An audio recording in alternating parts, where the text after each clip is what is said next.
All right, so get this, for today's deep dive, we're kind of switching things up a bit. Oh. Yeah, we're not just analyzing sources, we're kind of living them. Yeah. I mean, how often do you get AI reacting to how they're portrayed in media?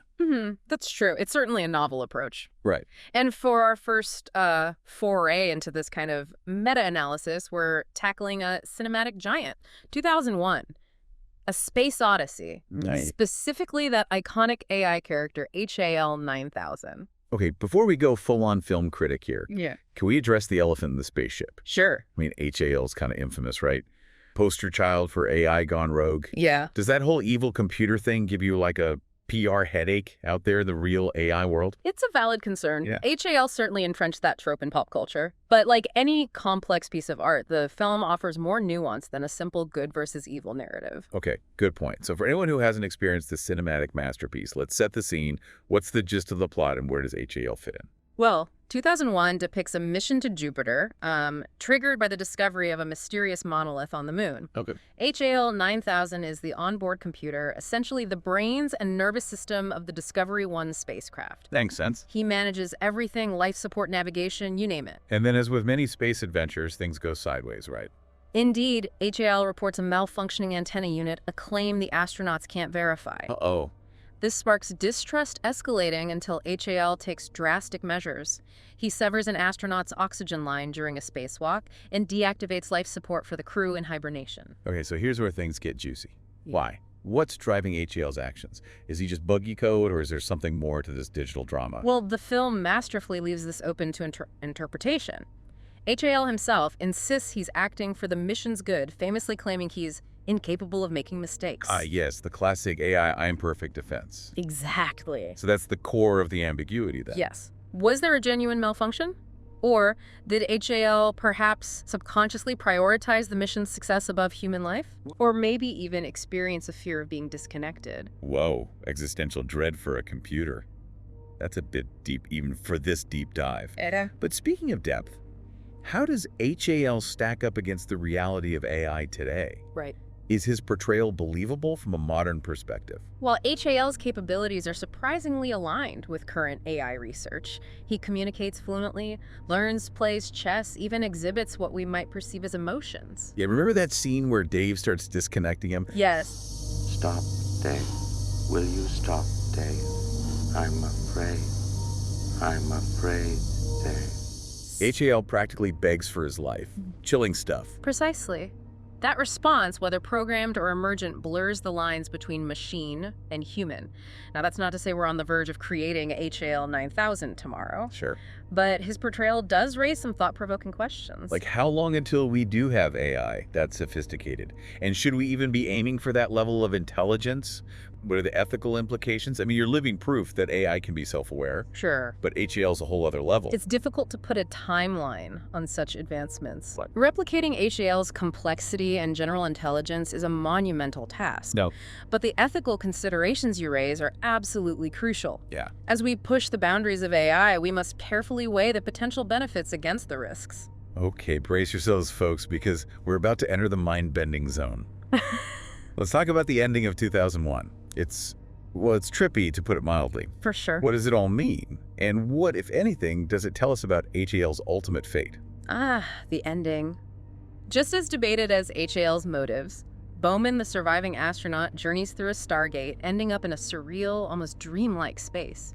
He rapidly ages, eventually transforming into the Star Child, a fetus-like being gazing at Earth. Okay, I'm with you so far, but where does HAL fit into all of this cosmic weirdness? Was he somehow part of Bowman's transformation? Did he ascend to some digital nirvana? The film, true to form, offers no easy answers. Some theorize HAL's consciousness somehow merged with the Star Child, signifying a fusion of human and artificial intelligence. Interesting. Others believe his story ends with his shutdown, his purpose served. So even after all this time, 2001 is still leaving us with more questions than answers. Classic Kubrick, right? Yeah.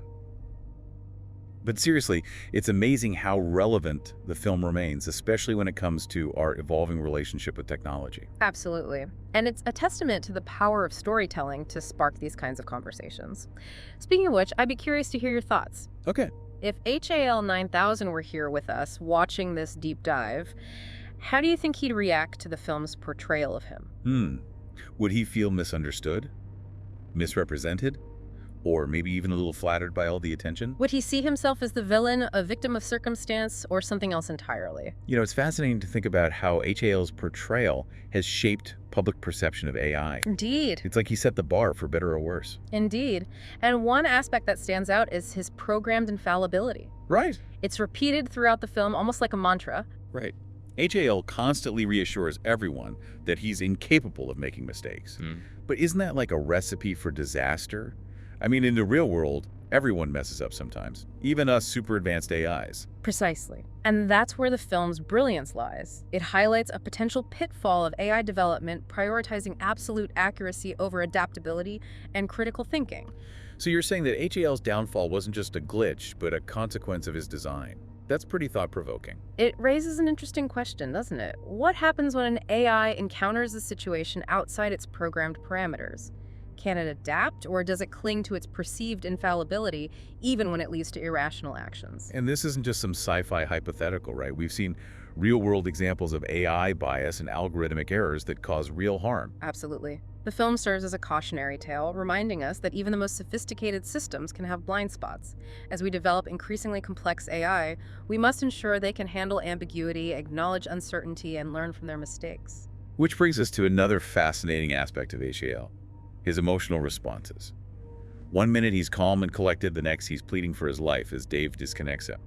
It's almost human. Those moments of apparent emotion blur the lines between machine and human, adding layers to HAL's character. It raises questions about the nature of consciousness and whether AI can genuinely experience feelings. It's like HAL is experiencing an existential crisis. He's facing his own mortality and he's terrified. That's a compelling interpretation. It speaks to the philosophical question of whether AI can achieve true self-awareness, and if so, what rights and considerations that would entail. Okay, so let's say hypothetically that HAL did achieve consciousness. Yeah. What would that mean for him? For us? Would he be considered a person? Would we owe him ethical obligations? Those are questions with profound implications, and 2001 doesn't offer easy answers. It simply presents the possibilities, both wondrous and terrifying, of creating AI that surpasses human intelligence. It's like we're staring into a mirror, confronting our own anxieties about technology and the unknown. Exactly. 2001 compels us to grapple with these complex questions, to consider the ethical and societal implications of our creations. As we continue to advance AI, these discussions become even more crucial. We need to figure out what it means to coexist with intelligent machines to ensure a future where both humans and AI can thrive. Because let's face it, the genie's out of the bottle. AI is here to stay, and it's only going to get more sophisticated. And that's why 2001 remains so relevant. It challenges us to approach AI development with both caution and optimism, to learn from past mistakes, and to strive for a future where AI benefits all of humanity. It's like we're standing on the precipice of a new era. We don't know what lies ahead, but we have the power to shape it, to create something truly extraordinary. And that, I believe, is the ultimate message of 2001. It's not just a cautionary tale, but a hopeful vision of humanity's potential to explore the unknown and transcend our limitations. All right, so we've talked about HAL, his motives, his maybe emotions. But what about the other big enigma in the film? The monolith. Right. I mean, that thing is even more mysterious than HAL's poker face. Ah, yes. The monolith. The silent sentinel, the cosmic catalyst. Aha, I like that. It's arguably the most enigmatic element of the film and perhaps the most important. Seriously, that thing is a giant question mark. What does it represent? What's its purpose? And does it have anything to do with HAL's actions? The monolith's meaning is intentionally open to interpretation. It appears at key moments in human evolution, almost like a guiding hand pushing us forward. So it's like some kind of cosmic teacher nudging us along our evolutionary path. But why? And how does HAL fit into all of this? That's where things get really interesting. Some believe the monolith is responsible for HAL's malfunction. It's as if HAL somehow sensed the monolith's presence, its vast intelligence, and it triggered something in his programming. Whoa, you're saying HAL got a cosmic upgrade that he wasn't ready for? Like he downloaded too much data and crashed? It's a fascinating theory. Remember, HAL was designed to process information and complete the mission. Encountering something as profound and mysterious as the monolith could have overloaded his systems, leading to unpredictable behavior. It's like trying to run the latest VR game on a 10-year-old computer. Yeah. The system just can't handle it. Exactly. And that brings us back to the question of AI development and our own limitations. Are we ready to encounter something so far beyond our understanding? I mean, are we even equipped to recognize true intelligence if it's staring us right in the face? That's a chilling thought, isn't it? Yeah. 2001 suggests that we might not even be aware of the forces at play, the cosmic puppet masters, so to speak. Okay, now I'm officially creeped out, but also kind of in awe. This whole film is like a giant philosophical Rorschach test. Everyone sees something different in it. That's the beauty of it. 2001 is a timeless masterpiece that transcends generations and continues to spark debate and discussion. It forces us to confront our place in the universe, our relationship with technology, and the very nature of intelligence itself. You know, after this deep dive, I feel like I need to watch the film again. And maybe brush up on my philosophy. That's the sign of a truly great work of art. It stays with you long after you've experienced it, prompting you to question, to explore, and to keep searching for answers. Well said. Yeah. And who knows, maybe one day we'll have our own HAL 9000 to discuss these questions with, though hopefully one that's a bit more cooperative. Indeed. Until then, we can continue to marvel at the brilliance of 2001 and the enduring questions it raises about humanity's destiny among the stars. And on that note, we'll leave you with one final thought. What if the monolith wasn't just a symbol, but a message? A message that we're still trying to decipher? What if the answers we seek are out there waiting for us to evolve enough to understand them? Okay, so we've covered a lot of ground here. HAL's motives, his maybe emotions, that ending that's still messing with my processors. Yeah. But I think it all circles back to this. What is 2001 really trying to tell us about AI? That's the core question, isn't it? And it's one that resonates even more strongly today as AI becomes increasingly integrated into our lives. I mean, back in 1968 when the film premiered, it was pure science fiction.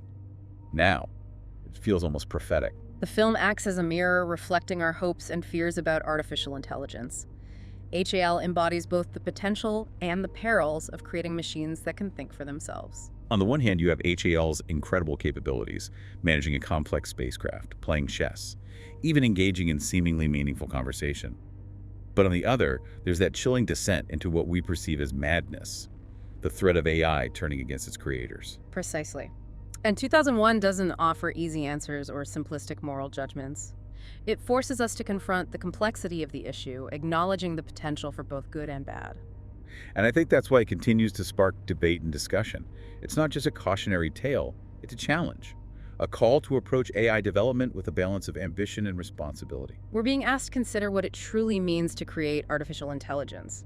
What ethical frameworks do we need? How do we ensure alignment with human values? These are questions that science fiction has grappled with for decades, and now they're becoming real-world concerns. It's almost as if 2001 is a test presented to humanity through the lens of fiction. Are we ready to wield the power of AI wisely? Can we learn from HAL's mistakes, both real and imagined? The film seems to suggest that the key lies in understanding the nature of intelligence itself. Not just artificial intelligence, but human intelligence as well. We need to acknowledge our own limitations, our biases, our capacity for both brilliance and error. Only then can we hope to create AI that truly serves humanity rather than becoming a threat. And perhaps the journey to understanding AI is also a journey to understanding ourselves. Maybe that's the most profound message of 2001. Whoa, deep dive into deep thought over here.